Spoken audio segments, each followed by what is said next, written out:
Gabi pa lang ay busy na ang aking asawa. Dahil bukas balik eskwela na ang mga anak namin. Dahil maaga nga ang pasok, gabi pa lang ay hinahanda niya na ang mga babaunin nila.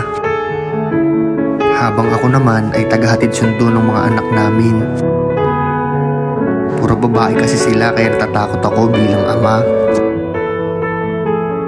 Kinabukasan nga ay maaga kaming nagising dahil maghahatid ako sa eskwela. Habang ang asawa ko naman ay nagluluto na ng pananghalian. Medyo madilim pa nung lumabas kami. Dahil gusto ko masigurado na safe na darating ng eskwela ang aking anak.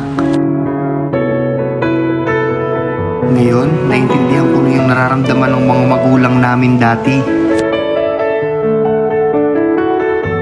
Naalala ko dati, gagalit pa ako sa mga magulang ko. Dahil kinuha nila ako ng service.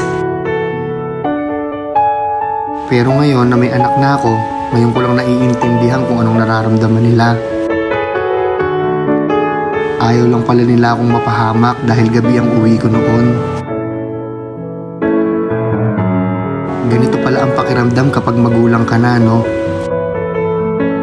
Magkakaroon ka ng takot hindi para sa sarili mo, kung hindi para sa mga anak mo.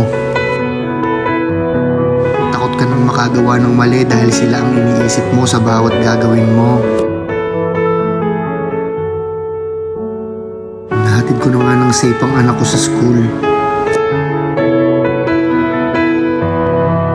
Gusto ko lang ipakita sa video na ito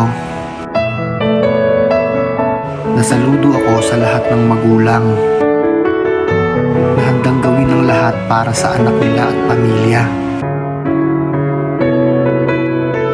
Hindi man tayo maging perfectong mga magulang para sa kanila, ibigay lang natin palagi ang best natin. Hanggang dito na lang muna mga idol. Maraming salamat sa pag-support ng mga video namin. Paalam.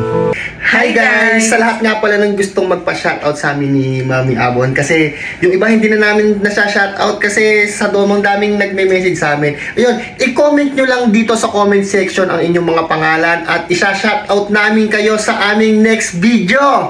Yes. Yan, diba? Comment na guys, comment na. I-comment nyo lang kung taga saan kayo at kung anong lugar kayo para alam namin kung saan nakarating ang video na to. Maraming salamat sa suporta nyo guys! Gabi pa lang ay busy na ang aking asawa. Dahil